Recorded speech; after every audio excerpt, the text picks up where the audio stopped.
Transmission में एक बार फिर से खुशामदीद। बड़ी एक अजीबो-गरीब सी डिबेट शुरू हो गई ड्यूरिंग दिस ब्रेक, जहां पे मामला जो है वो 63 को लेकर चल रहा है कि जी किसका फैसला माना जाएगा, क्योंकि चौधरी शुजात पार्टी हेड हैं और हम पहले बात कर रहे थे, वो पता चला परवेज इलाही नहीं है, साजिद भट्टी साहब जो है वो पार्लिमानी लीडर हैं और उसमें कंफ्यूजन ये आ रहा है कि कहीं पे सारे क्यू के लोग, पीटीआई के लोग वो ये बात कर रहे हैं कि जी जो हमारी पार्लियामेंट्री पार्टी ने फैसला किया था वो ही सब पर लागू होता है और उसी को सब पूरा करने के पाबंद हैं। लेकिन जो हम अभी देख रहे थे उसमें पार्टी हेड का जिक्र किया हुआ है कि party head will decide. Anwar Mansoor साहब से राय ले लेते हैं। बिल्कुल अनवर मंसूर साहब, ये जो हमारे सामने कानून है और शेयर भी हो रहा है इस वक्त, उसमें लिखा हुआ है कि पार्टी हेड जो है वो डिसाइड करेगा, वही पॉलिसी होगी।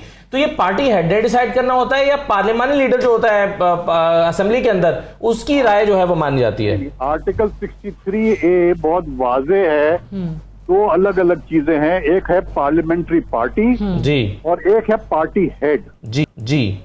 पार्टी इसमें लिखा हुआ है ये कि पार्लियामेंट्री पार्टी वोट्स, देखिए 63A 1B कहता है वोट्स और abstains from voting in the house contrary to the direction issued by the parliamentary party, not the parliamentary head.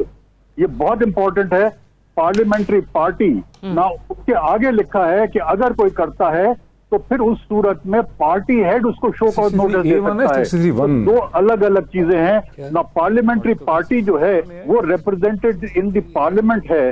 कौन कहाँ रिप्रेजेंटेड है? जो 10 लोग वहां पर हैं। और पार्लियामेंट्री हेड जो भी होता है वहां उनका, उस सूरत में वो डायरेक्शन देता है, इसलिए कि जो बाहर बैठा हुआ है वो वोटिंग में डायरेक्शन नहीं दे सकता। सर, एक होता है पार्लियामानी लीडर और एक होता है head of the parliamentary party. Who is the head of the parliamentary party? मैं यही अर्ज कर रहा हूं कि पार्लियामेंट्री पार्टी का लफ्ज इस्तेमाल, देखिए कॉन्स्टिट्यूशन में अगर दो अलग अलग लफ्ज इस्तेमाल किए हुए हैं, अगर दो अलग अलग चीजें इस्तेमाल की हैं तो उनके दोनों के माने अलग अलग हो जाएंगे।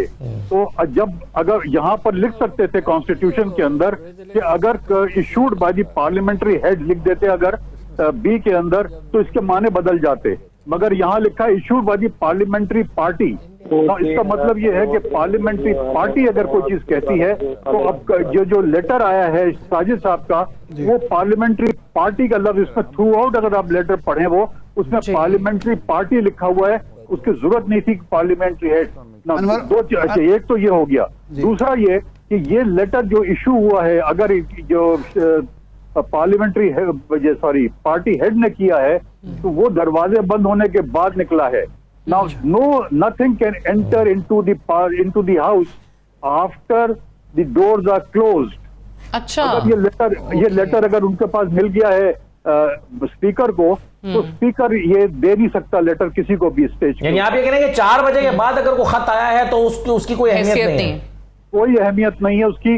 और इसलिए कि वो जो बड़ा क्लियर इसके अंदर है कि दो चीजें हैं, एक तो उसकी अहमियत नहीं है, दूसरा उसके पास इख्तियार भी नहीं है कि वो किसी को कहे। पार्लियामेंट्री पार्टी का इख्तियार है as a whole party, not as a person. Individual नहीं कर सकता, पार्टी कर सकती है। There is a difference between the two. तो मेरे हिसाब से अगर ये पार्टी का हेड ने दिया भी है तो वो भी इलीगल है। सही, तो वेरी इंटरेस्टिंग आपका ये जो मौक़िफ़ है। मुझे अनवर मंसूर साहब ये बताएगा कि ऑब्वियसली ये सस्पेक्ट किया जा रहा था बड़े टाइम से कि मामला जो है वो सुप्रीम कोर्ट में जाएगा। तो अगर ये सुप्रीम कोर्ट में जाता है तो सुप्रीम कोर्ट जो है वो इस इलेक्शन को आज के बिल्कुल कलअदम करार दे सकती है। बिल्कुल, अगर ये जाता है तो कल अदम तो नहीं देगी। अच्छा। कह सकती है कि इनके वोट को इंक्लूड किया जाए जी। अच्छा, इंक्लूड किया जाए, और अगर इंक्लूजन हो गया तो फिर नेचुरली वो आपका वोट काउंट फर्क हो जाएगा। ठीक है। इरशाद आरिफ साहब, आप भी कोई सवाल करना चाह रहे हैं? मैं अनवर मंसूर साहब से सिर्फ ये एक हमारे नाजरीन के लिए कि आपका कहने का मतलब ये है कि जो इंस्ट्रक्शंस हैं पार्लियामानी पार्टी को वो पार्लियामानी लीडर देगा, लेकिन अगर कोई कार्रवाई करनी है तो वो फिर पार्टी हेड करेगा एडवाइस पे, पार्लियामान लीडर के एडवाइस पे। यही आप कहना चाहते हैं? मेरा बिल्कुल क्लियर ये है कि parliamentary party is the whole party और parliamentary head is an individual. अगर पार्लियामेंट्री पार्टी के मौक़िफ़ के खिलाफ कोई करता है तो फिर उस सूरत में पार्लियामेंट्री पार्टी जो है पार्लियामेंट्री हेड जो है वो फिर नोटिस देकर और वो बाकी कार्रवाई जो होनी है जो प्रोवाइजो में दिया हुआ है फिर वो करेगा। तो सर इससे फिर पार्टी जो हेड है उसकी कोई हैसियत नहीं रह जाती, मतलब अगर पार्लियामेंट के अंदर डिसीजन जो है वो सिर्फ पार्लियामेंट लीडर या पार्टी ने करना है। तो देखिए, जब कॉन्स्टिट्यूशन में अगर एक कोई लफ्ज लिखा हुआ है, मैं कॉन्स्टिट्यूशन के बाहर नहीं बात करूंगा। कॉन्स्टिट्यूशन में अगर एक लफ्ज लिखा हुआ है, एक जगह लिखा है पार्लियामेंट्री पार्टी और एक जगह लिखा है पार्लियामेंट्री हेड, इन दोनों को अलग अलग माने देने पड़ेंगे आपको, और इनको चूंकि अलग अलग माने देने पड़ेंगे इसलिए जहां पार्लियामेंट्री पार्टी लिखा है वहां पार्टी एज अ होल की बात कर रहे हैं, जहां पे पार्लियामेंट्री हेड लिखा हुआ है वहां पार्लियामेंट्री हेड की बात कर रहे हैं आप। ठीक है, राइट सर, बिल्कुल ठीक है। तो इसमें अब डॉक्टर दानिश साहब आपकी क्या अंडरस्टैंडिंग है? वो कह रहे हैं कि जी पार्टी हेड जो है वो अलग है और पार्लिमानी हेड जो है head of the parliamentary party, तो ये इसकी हैसियत जो है वो पार्लियामेंट के अंदर उसने फैसला करना है, असेंबली के अंदर उसने करना है। आपकी क्या राय है? बहुत शुक्रिया आपका। मैं तो एक तालिब इल्म हूँ, लेकिन कॉन्स्टिट्यूशन इसमें बहुत क्लियर है और माजी में भी ऐसी सूरत हाल हुआ है, इससे पहले भी यही हुआ है कि देखिए, अगर कोई मेंबर पार्लियामेंट का है तो वो पार्लिमानी मेंबर कहलाता है, पार्लिमानी पार्टी मेंबर कहलाता है। लेकिन ये इख्तियार सिर्फ और सिर्फ क्योंकि election act 2017 plus party act party ordinance 2002 और ये जो 63 एक कॉन्स्टिट्यूशन है, ये अगर आप सामने रखें तो आपको इस बात का बखूबी अंदाजा हो जाएगा कि ये इख्तियार सिर्फ और सिर्फ पार्टी हेड को दिया गया है कि वो अगर कोई डायरेक्टिव देता है। आपको याद है कि सुप्रीम कोर्ट कह रहा हूँ, नेशनल असेंबली में पीएमएलक्यू के 2 मेंबर, एक जो खुद जनरल सेक्रेटरी हैं जनाब तारिक बशीर चीमा साहब, और दूसरे हैं जनाब आपके सालिक जो कि उनके बेटे हैं, दोनों ने वोट दिया है पीडीएम जो है वहां पे पीडीएम को जब उन्होंने वहां वोट दिया है तो एक लिहाज से तो ऑलरेडी पार्टी हेड की डायरेक्शन मौजूद है जो इम्प्लीमेंट हो चुकी है और जो अभी तक एग्जिस्ट करती है कि पीडीएम को वोट देना है। अब ये तो नहीं हो सकता कि एक पार्टी जो है वो बलूचिस्तान में किसी और को वोट दे रही है, सिंध में किसी और को वोट दे रही है, नेशनल में किसी और को वोट दे रही है। तो ऑलरेडी वो डायरेक्शन पार्टी हेड का एग्जिस्ट करता है, इम्प्लीमेंट हो चुका है। नंबर 1, अब आ जाए 63A पढ़ ले, उसके नीचे सारी डिटेल पढ़ लें, उसमें साफ तौर पे ये दिया गया है कि ये डिस्क्रिशन जो है वो पार्टी हेड का है। पार्टी हेड जो है वो आपके ये प्यार रखता है कि वो अगर वो, और ये जो लेटर का कहा जा रहा है, देखिए पार्लिमानी पार्टी के जो भी साहब थे वो तो लेटर उन्होंने मेरा ख्याल अभी 2-3 मिनट पहले ही दिया होगा। ये लेटर कब उनको मिला है ये तो किसी को भी नहीं पता। जैसे मेरी इत्तला ऐसा है कि रात को 3 बजे दे दिया गया था, ठीक है, रात के 3 बजे डिप्टी स्पीकर को पहुंचा दिया गया था शुजात साहब का ये लेटर, ये कोई अभी नहीं दिया गया जो मेरी इत्तलात है। हो सकता है मैं गलत हो जाऊं, लेकिन जो मेरी इत्तलात है वो रात के 3 बजे दिया है। तो रात के 3 बजे दिया है तो ये तो खत्म। तो पार्लिमानी लीडर ने जो लेटर दिया है वो तो बंद होने के कार्रवाई शुरू होने के बाद दिया है। और ये बात दूसरी दफा मैं कह रहा हूँ, तीसरी दफा कह रहा हूँ, चौथी दफा कह रहा हूँ कि आप सब पढ़े लिखे हैं, आप 63A खोलें और पहले लफ्ज से लेकर आखिरी लफ्ज तक पढ़ लीजिए। एज ए तालिब इल्म मैं समझता हूँ इसमें कोई भाम नहीं। मैं ये आप जैसे कह रहे हैं, ये 63A बिल्कुल ये मेरे सामने है। 63A का जो बी है, उस 63AB जिस पे अभी अनवर मंसूर साहब बात करके गए हैं, वो ये कहता है कि डिस्क्वालिफिकेशन ऑन पूरा पढ़ देती हूँ। Disqualification on grounds of defection if a member of a parliamentary party composed of a single political party in a house A resigns from membership of his political party or joins another parliamentary party. B votes or abstains from voting in the house contrary to any direction issued by the parliamentary party to which he belongs. तो इरफान कादिर साहब हमारे साथ हैं, इसको जरा समझते हैं क्योंकि हम आजकल देखते हैं कि हमारे लॉ के हवाले से भी मुख्तलिफ इंटरप्रिटेशन सुनने को मिलती हैं। इरफान कादिर साहब, ये बड़ी डिबेट शुरू हो गई है अब कि जी जो खत आया है साजिद भट्टी साहब का, वो पार्लिमानी लीडर हैं, उनकी डायरेक्शन थी कि ये 10 लोग जो हैं परवेज इलाही साहब को वोट देंगे, लेकिन चौधरी शुजात साहब पार्टी हेड हैं, उन्होंने मना कर दिया है कि वोट नहीं करना परवेज इलाही साहब को। तो किसकी बात मानी जाएगी? देखें, ये मामला मेरे नजदीक तो काफी सिंपल है जी। कॉन्स्टिट्यूशन में जब दो लफ्ज इस्तेमाल किए जाते हैं तो कोशिश ये की जाती है कि उनको रिकंसाइल किया जाए, उनमें इनकंसिस्टेंसीज नहीं ढूंढी जाती और ये बड़े आराम से रिकंसाइल होता है। मसलन मैं आप सबसे पूछता हूँ कि पार्टी हेड जो है वो क्या पार्लियामेंट्री पार्टी का हेड है कि नहीं है, आप मुझे बताएं। बिल्कुल है, नहीं है। अगर पार्टी हेड पार्लियामेंट्री पार्टी का हेड है और पार्लियामेंट्री पार्टी के जितने भी मेंबरान हैं वो पार्टी हेड की इंस्ट्रक्शंस को फॉलो करते हैं तो फिर इशू क्या रह जाता है, बात खत्म हो गई, that's the end of the matter. नहीं तो लेकिन उसमें ये सवाल मैंने हेयर स्प्लिटिंग कर रहे हैं इरफान साहब, मैंने यही सवाल अभी किया, अनवर मंसूर साहब हमारे साथ मौजूद थे, मैंने उनसे ये कहा कि पार्लियामेंट्री पार्टी जो है वो उसका हेड या पार्टी हेड एक ही बात है, तो उन्होंने कहा फिर ये दो अल्फाज क्यों इस्तेमाल किए गए हैं कानून में, इसकी जस्टिफिकेशन क्या है? आइन में लिखा क्यों? नहीं, मैं अनवर मंसूर साहब से बिल्कुल एग्री नहीं करता। मैं समझता हूँ कि अनवर मंसूर साहब को जरा दोबारा इस पे गौर व फौज करना चाहिए। जिस तरह अनवर मंसूर साहब की एक उन्होंने एक तशरीह इसकी कर दी है, वो बिल्कुल यानी कोई लॉजिकल तशरीह नहीं है और यही गलतियां सुप्रीम कोर्ट से भी हुई हैं और इसी वजह से आज सारी कौम जो है ये इस गिरदाब में घिरी हुई है और कंफ्यूजन जो है ज्यादा कंफाउंडेड हो रहा है। एक सवाल और है, असद इसको एक चीज इस तरीके से देखें सिंपलीफाई करने के लिए कि अगर इमरान खान जो है वो पार्टी हेड हैं, पार्लियामान में वो नहीं है, बाहर हैं, शाह महमूद जो है वो पार्लिमानी लीडर हैं, तो उनके अरकान इमरान खान की मानेंगे या शाह महमूद की मानेंगे? इमरान खान की। बिल्कुल, इमरान खान की। अच्छा, तो मैं तो party head, exactly, he is the head of all, simple. कोई Irfan Qadir sir, Irfan Qadir sir party head जो है, इरफान साहब मुझे इजाजत दीजिए, असदुल्लाह साहब आप पूछ लीजिए। इरफान कादर साहब, जो नवाज शरीफ केस था, नवाज शरीफ केस था, उसमें सुप्रीम कोर्ट ने इकरार दिया था कि जो शख्स असम्बली का मेंबर नहीं बन सकता वो कैसे हेड कर सकता है पार्टी को। वहाँ उनको हेड बनने से मना किया था कि वो असम्बली का मेंबर नहीं बन सकता। यहाँ का मामला था सर, यहाँ नहीं, वो फैसला गलत है, वो मैंने कभी उस फैसले को नहीं माना। नहीं, आप ना माने लेकिन फैसला तो है ना। सुप्रीम कोर्ट ने अपने पास से ये बात कर दी, आइन में ये चीज नहीं लिखी, जो चीज आइन में नहीं लिखी आप आइन में वो नहीं पढ़ सकते, और जो चीज आइन में नहीं लिखी सुप्रीम कोर्ट उसको नहीं लिख सकता। अगर लिखेगा तो लेजिस्लेट करेगा, कॉन्स्टिट्यूशन में चेंजेस करेगा, सुप्रीम कोर्ट के दायरा इख्तियार में ये चीज नहीं आती। नहीं, मेरा सवाल इससे ये बनता है कि ये तो फैसला तो मौजूद है ना, वो आप माने या मैं ना मानूं, लेकिन वो है कि फैसला मौजूद है। यहाँ सवाल ये है तो हम सब पे लाजिम है आर्टिकल 5 के नीचे कि उसको इग्नोर करके आइन को फॉलो करें, ना कि सुप्रीम कोर्ट के गलत फैसले को फॉलो करें। सुप्रीम कोर्ट की ताजीम आइन से ज्यादा नहीं हो सकती। नहीं, वैसे भी इसमें ये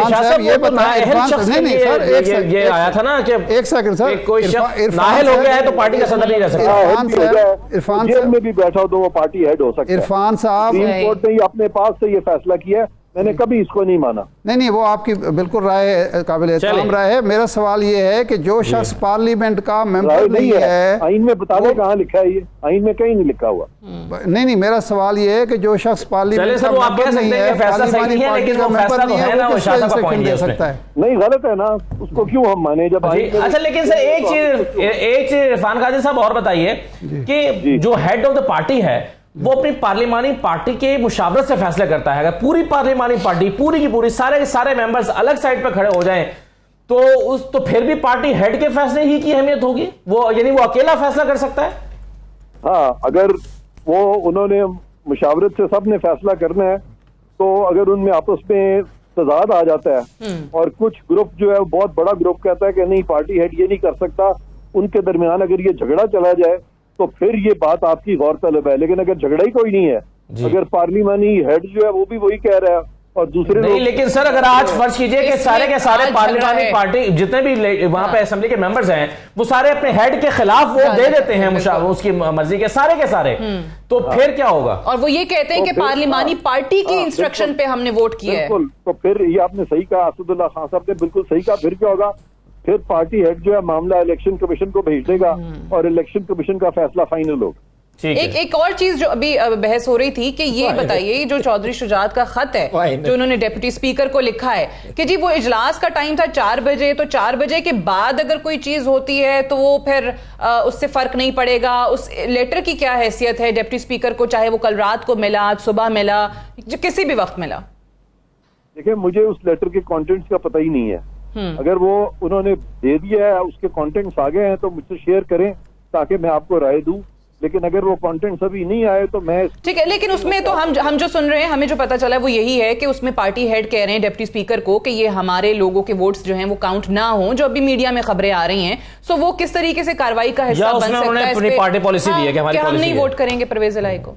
हाँ, वोटिंग से पहले अगर पार्टी हेड किसी भी स्टेज पे वोटिंग से पहले कह देते हैं कि आप वोट नहीं करेंगे तो that is the end of the matter. बस वो वोटिंग से पहले कह सकते हैं। सही है, लेकिन वो दरवाजे बंद, वो मेरे ख्याल जब वोटिंग का अमल शुरू होगा, जब दरवाजे बंद हो जाएंगे, जब घंटियां बजेंगी, उसके बाद शायद वरना मंसूर साहब की राय ये थी। नहीं, अगर दरवाजे बंद हो भी गए हैं और लेटर उन तक पहुंच गया ठीक है, और उन्होंने वोटिंग से पहले लेटर खोल लिया, हाँ। तो फिर उसको जरूरत नहीं है उसको इग्नोर करने की, बल्कि फिर उस पर अमल दरामद होना चाहिए। ठीक है, राइट सर जी। हारून साहब बहुत शुक्रिया, इरफान साहब आपका शिरकत करने के लिए। हारून रशीद साहब, क्या आपकी अंडरस्टैंडिंग है? आपने दोनों तरफ की राय मालूम कर लिया, आप इस पर क्या राय रखते हैं? साहब एक बड़ी सादा सी बात है जी, ये आइन मुकद्दस है। आइन जो है जी वो अपना उससे भी ज्यादा मुकद्दस है, जो मुकद्दस उसूल हैं जो हमेशा से तारीख इंसानी में कार फरमा रहे हैं। जैसे मैंने आपसे पहले कहा, इनको बर्दा फरोशी के बाजार से खरीदा था। चौधरी शुजात के जाती गुलाम है कि उन्हें हुक्म दिया जाए और उसकी तामील करें। जिस आदमी की ज़हनी सेहत भी ठीक नहीं है, जिस्मानी सेहत भी ठीक नहीं है, वो एक डिक्टेटर है और वो लोग जो वो खिलौने, वो इंसान ही नहीं है भाई। और फिर ये है कि एक कानूनदान खा कितना ही मंजा हुआ हो और खा कितना ही काबिल एहतराम हो, वो उसकी राय जो है वो सुप्रीम कोर्ट की राय पे फोकियत रखती है। कमाल है यार भाई, सुप्रीम कोर्ट का फैसला अगर फर्ज कीजिए ना दुरुस्त भी हो तो फैसला तो मैं सुप्रीम कोर्ट का ही मानूंगा ना, एक कानूनदान का फैसला तो नहीं मानूंगा। सुप्रीम कोर्ट जो फैसला करेगी, मुमकिन है कि वो उसमें कोई वो भी हो जाए, उनसे गलती हो जाए समझने में। इंसान है, गलती का तो हमेशा एहतमाल हर कहीं रहता है, लेकिन ये तो अजीब व गरीब ताबीर है भाई। बुनियादी उसूलों को कभी नजरअंदाज नहीं किया जाता। एक पार्टी है, अच्छा चौधरी शुजात का इंतखाब कैसे हुआ है? कहीं इलेक्शन हुए थे जिसमें वो पार्टी के सरबराह बन गए? कोई इलेक्शन नहीं हुआ, किसी पार्टी के भी इलेक्शन नहीं होते। जमात इस्लामी के होते हैं इलेक्शन, शायद किसी और के भी होते हों, नहीं होते हों, जमात इस्लामी के सही होते हैं। मेरे इल्म में नहीं है। जमात इस्लामी का मुझे पता है कि उनका एक सिस्टम है, वो उनका अमीर मुद्दा, इसलिए उस पर तनाज़ा भी कभी नहीं होता। और कोई अपना एक आध वाक़या हुआ है कि पार्टी की सरबराह की राय मुख्तलिफ थी, लोगों की मुख्तलिफ थी, उसने इस्तीफ़ा दे दिया, दोबारा इलेक्शन हो गया। दो बार सारी, तो वो इलेक्शन हो जाते हैं, झगड़ा कोई नहीं पड़ता, उसको फॉलो किया जाता है और वो मशवरा करता है। उसूल हैं ये बुनियादी। मैं अगर थोड़ा सा पार्टी सरबराह मुंतखब हो, वो मशवरा करे, ये उसूल है जो हम तारीख से सीखते हैं ना, जो मजबूरी इंसानी तजुर्बे से सीखते हैं। हम देखते हैं रसूलुल्लाह सल्लल्लाहु अलैहि वसल्लम ने क्या इरशाद फरमाया, कुरान करीम में क्या लिखा हुआ है, इंसानों की अक्सरियत क्या सोचती है। तो ये जो मुसल्लमा तारीखी उसूल है उनको नजरअंदाज करके, मैं तो ऐसे पहले कहा कि 22 करोड़ आदमी इनको बर्दा फरोशी के बाजार से खरीदा, गुलाम है कोई जो चाहे कोई हम पे हुक्म चलाए, हमें आइन की किताब दिखा के कह दे, ये अपनी पर्सनल इंटरप्रिटेशन कर ले कि ये है जनाब कोई ताकतवर आदमी, और ये इंटरप्रिटेशन कर ले कि भाई आप हमारे अहकाम के कोई पाबंद नहीं है। हारून साहब, इसमें मैं एक ऐड कर दूं कि टिक्कर से हमें पता चल रहा है इस वक्त असद और सादिया के 7 लोगों ने PMLQ के मेंबरान ने परवेज़ इलाही के फेवर में अपना वोट कास्ट कर दिया है। परवेज़ इलाही 8वें हैं, 10 टोटल थे। इसका मतलब है कि 2 जो हैं अब वो उस खत से मुतासर हुए हैं। अब जो डेप्यूटी स्पीकर हैं दोस्त मज़ारी, उनके सामने इंटरप्रिटेशन ये होगी, जो बाद में अदालत के सामने भी इंटरप्रिटेशन होगी कि चौधरी शुजात ने इस वक्त जो डायरेक्शंस दी हैं एज पार्टी हेड, क्या वो उनके ऊपर बाउंड हैं, उनका मतलब क्या है। और चूंकि इससे पहले चूंकि ये भी है कि कानूनी और कॉन्स्टिट्यूशनली तौर पे ये एक इलेक्शन री रन और री पोल है, ये सेकंड पोल है जो 30 जून 2022 का लाहौर हाई कोर्ट का डिसीजन है, और फिर जो सुप्रीम कोर्ट का डिसीजन है उसमें सिर्फ उसकी तारीख को चेंज किया। तो उस वक्त लाहौर हाई कोर्ट का जो डिसीजन था 30 जून का, वो था सेकंड पोल का। उस सेकंड पोल की तारीख पे कंसेंसस पैदा किया था सुप्रीम कोर्ट ने 17 जुलाई का, ताकि इलेक्शन हो जाए। तो अगर ये री पोल है तो क्या री पोल में चौधरी शुजात बाहर से बैठ के अब नई हदायत और इंस्ट्रक्शंस दे सकते थे? बिकॉज पंजाब के लोगों ने जिस हकीकत पे वोट डाला है वहाँ ये हकीकत उनके लिए बिल्कुल क्लियर थी, जो मिलियंस ऑफ लोगों ने वोट डाला है 17 जुलाई को, कि इस वोट के नतीजे में परवेज़ इलाही जो हैं वो चीफ मिनिस्टर बनेंगे पंजाब के, हालांकि वो PTI के नहीं थे। तो ये भी एक इशू है। अभी पहले दोस्त मज़ारी को इसकी इंटरप्रिटेशन करनी पड़ेगी, क्योंकि अभी वोट तो फिर अभी 86 नहीं पड़े, 84 हो जाएंगे।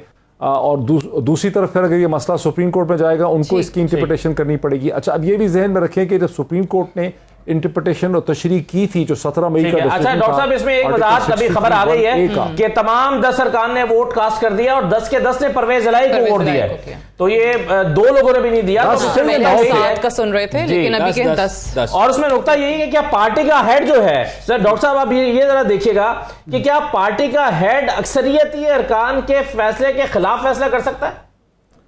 हाँ, ये मैं बड़ा मुश्किल हो जाएगा जी।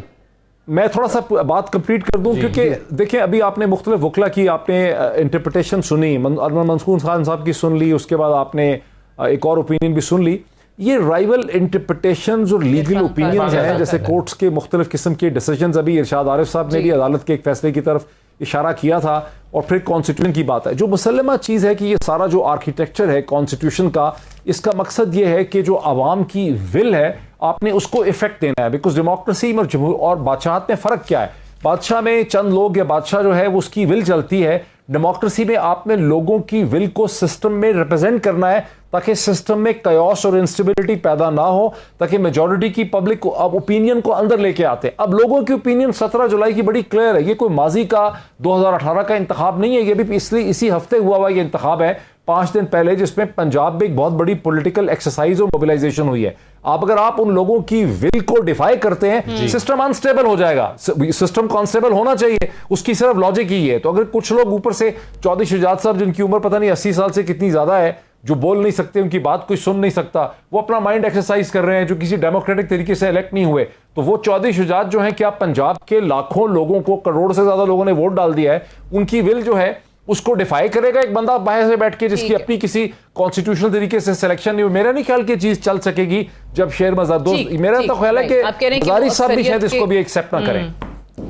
वैसे आइन की जो रूह है, मुझे एक ब्रेक लेने दीजिए। ब्रेक से वापस आएंगे तो हम ट्रांसमिशन का सिलसिला आगे बढ़ाएंगे। स्टे ट्यून्ड जी। Welcome back. ट्रांसमिशन में एक बार फिर से खुशामदीद। इस वक्त जो सारा हमारी डिबेट का रुख है, हमारा ही नहीं बल्कि हर तरफ इलेक्ट्रॉनिक मीडिया पे, सोशल मीडिया पे, वो ये हो गया है कि जी 63A का इतलाक किस तरीके से होगा? पार्टी हेड का डिसीजन है या पार्लियामेंट्री पार्टी हेड का डिसीजन है? यानी चौधरी शुजात का डिसीजन है या जो साजिद भट्टी पार्लिमानी लीडर हैं पंजाब असेंबली में, उनकी तरफ से जो खत लिखा गया, जो पार्लिमानी पार्टी है पूरी, उसका डिसीजन? या अगर हेड का भी डिसीजन है, तो क्या अगर अक्सरियती अरकान ने एक राय दे दी है, तो क्या पार्टी हेड फिर भी वीटो कर सकता है? एग्जैक्टली, उसके खिलाफ जा सकता है कि नहीं जा सकता? लेकिन एक और बड़ी इंटरेस्टिंग चीज जो हमने अभी देखी है वो ये है कि एक तो चौधरी शुजात साहब की तरफ से खबर ये आई कि जी कहा जा रहा है कि जो साजिद भट्टी साहब ने, पार्लिमानी लीडर ने खत लिखा है, ये मेरी मुशावरत से नहीं लिखा। यानी पार्टी हेड कह रहा है कि मेरी मुशावरत से नहीं लिखा। कुछ दिन पहले तक मुझे याद है कि स्टेटमेंट या बयान ये आ रहा था कि जो हमारा कैंडिडेट है चौधरी परवेज इलाही, वो चौधरी शुजात की मुशावरत से हैं, हमारे मुत्तफिका उम्मीदवार हैं वजारत आला के लिए। तो डॉक्टर दानिश साहब, मुझे ये बताइए कि आपको इसके पीछे क्या ऐसी कोई विजडम नजर आती है कि ये सस्पेंस फिर क्यों रखा गया चौधरी शुजात साहब की तरफ से? वो कह रहे हैं कि जी मुझे ला इल्म रखा गया, मुझे नहीं बताया गया। तो उन्होंने भी तो अपने खत का अपनी पार्टी को या किसी मेंबर को बताया ही नहीं कि वो ये डिसीजन कर चुके हैं। तो पार्टी हेड ने अपनी ही पार्टी के मेंबरान को ऑन बोर्ड क्यों नहीं लिया? देखिए, पार्टी ऑर्डिनेंस 2002 अगर आप पढ़ लें और पॉलिटिकल एक्ट 2017 को तफसील से पढ़ें तो आपको बात क्लियर नजर आ जाएगी कि पार्टी हेड के लिए ये बाउंडिंग नहीं होता है कि वो इनको बता के कोई फैसला करे। वो अलग बात है कि एक मुशावरत से फैसला होता है जमहूरियत में। यहाँ पे 2 बातें बहुत इंपॉर्टेंट है। वो एक ये है कि पार्टी हेड ने जो लेटर दिया है, वो लेटर डायरेक्ट डिप्टी स्पीकर को दिया है। वो उन्होंने पार्लिमानी हेड को नहीं दिया, ना उनके अपने मेंबरान को पता है। वो सब के सब ब्लॉक थे, वो सब के सब बंद थे। उनको कोई इंफॉर्मेशन अभी तक नहीं है कि आया चौधरी शुजात साहब ने जो है डिप्टी स्पीकर को क्या लेटर दिया है, कोई लेटर भी दिया है या नहीं दिया है। ये डिप्टी स्पीकर के पास एक लेटर है जो कि चौधरी शुजात साहब ने दिया है। वो अलग बात है कि मोहम्मद सलाही साहब जब गए हैं तो उनको ये इंफॉर्मेशन मिली है, लेकिन जो तरीकेकार है उसमें वो खुफिया लेटर है जो कि डिप्टी स्पीकर को जा चुका है। अब डिप्टी स्पीकर जब रूलिंग होगी, जब वो चीजें वोटिंग में, तो वो इंटरफेयर नहीं कर सकता ना। तो वोटिंग वो जिसको चाहे करें, लेकिन जब डिप्टी स्पीकर उनका ये खत पढ़ के उनके उस 10 वोट को इवन के अगर वो लेटर यही है जो हम सुन रहे हैं तो उसके ऊपर परवेज इलाही भी अपने आप को वोट नहीं दे सकते। एक बात ये, दूसरी बात एक और बात बता दूं मैं कि देखिए, अगर किसी ने ये बीच में कोई बोल रहा है मुझे नहीं पता, बहरहाल मुझे वक्त दीजिए कि मैं अपनी बात कर जाऊं। वो ये है कि अगर अवाम के शराब का मसला है तो फिर मैं यहाँ पर एक बात रखना चाहता हूँ आप मौजूदीन के सामने कि ये जो आज़ाद अराकीन जीतते हैं ना, ये आज़ाद अराकीन पे जो लोग वोट देते हैं आज़ाद अराकीन को, वो 2 पार्टियां 4 पार्टियां खड़ी होती हैं उनको वोट नहीं देते, वो वोट देते हैं आज़ाद अराकीन को, और वो मना करते हैं पीटीआई को वोट देने से, पीएमएलएन को वोट देने से, काफ को वोट देने से, फला को वोट देने से। इसका मतलब है उन्होंने इन तमाम पार्टियों को रिजेक्ट किया है। अगर अवाम की बात की इतनी अहमियत है तो फिर कानून और आइन ये कहता है कि आजाद उम्मीदवार इतने दिन के अंदर अंदर जो है वो किसी पार्टी को ज्वाइन करें, तो फिर हम चले जाते हैं कानून और आइन की तरफ। तो आइन और कानून इम्पोर्टेंट है, कोई माने या ना माने। किसी की ख्वाहिशात तो हो सकती हैं कि इमरान खान इस मुल्क के दोबारा वजीर आजम बने, और किसी की ख्वाहिशात ये हो सकती है कि इमरान खान अब पाकिस्तान के वजीर आजम कभी बन नहीं सकते।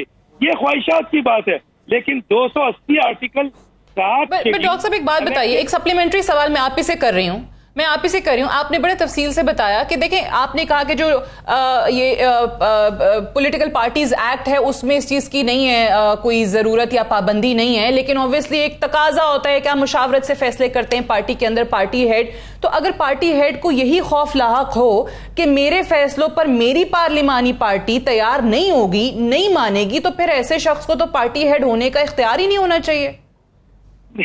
नहीं, देखिए असल मसला ये है कि फिर वो जो इलेक्शन का एक तरीक़ेकार होता है, उस इलेक्शन में जब पार्टी इलेक्शन एक्ट के तहत इस सदर को ना नामजद करे, वो एक और तरीक़ेकार है, उसमें वो और इलेक्शन का तरीक़ेकार है जिसके तहत वो पार्टी हेड तब्दील कर सकते हैं। लेकिन जब एक दफा पार्टी हेड आ गया तो फिर रूल्स और कानून और आइन जो है ना मुकद्दम है, मेरे आपकी ख्वाहिशात मुकद्दम नहीं है। अगर अल्लाह के ताब के बाद अगर आइन मौजूद है और आइन में आर्टिकल 2A और 227 लिखा हुआ है कि शरीयत और कानून और सुन्ना के खिलाफ कोई जा नहीं सकता, तो फिर हम नहीं जा सकते। और 8 से लेकर 26 अगर बेसिक फंडामेंटल राइट्स दिए हुए हैं, उसको कहा जाता है ये फंडामेंटल राइट्स है, तो मैं अपनी ख्वाहिशात नहीं छूट सकता। और 63A में अगर वाज़ेह तौर पर क्लियर है, अभी अनवर मंसूर साहब कह रहे थे कि पार्लियामेंट वो जो है खत जो है वो देर और बदेर की बात आ रही है, तो खत तो पार्लिमानी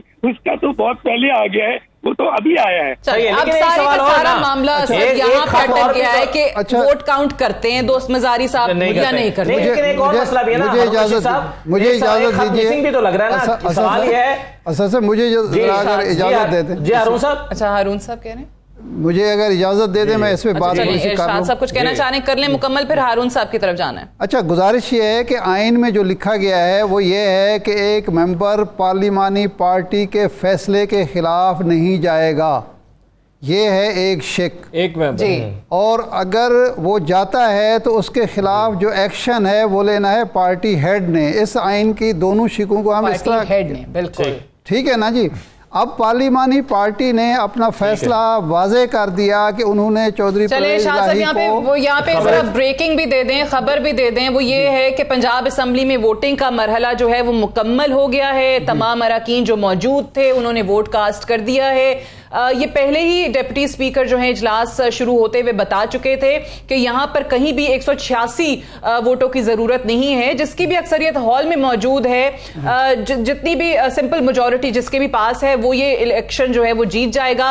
और 10 अरकान काफ लीग के थे, वो सब के सब जो हैं उन्होंने परवेज इलाही के हक में वोट डाला है। एक ब्रेक ले लें, ब्रेक से वापस आकर ट्रांसमिशन बढ़ाएंगे।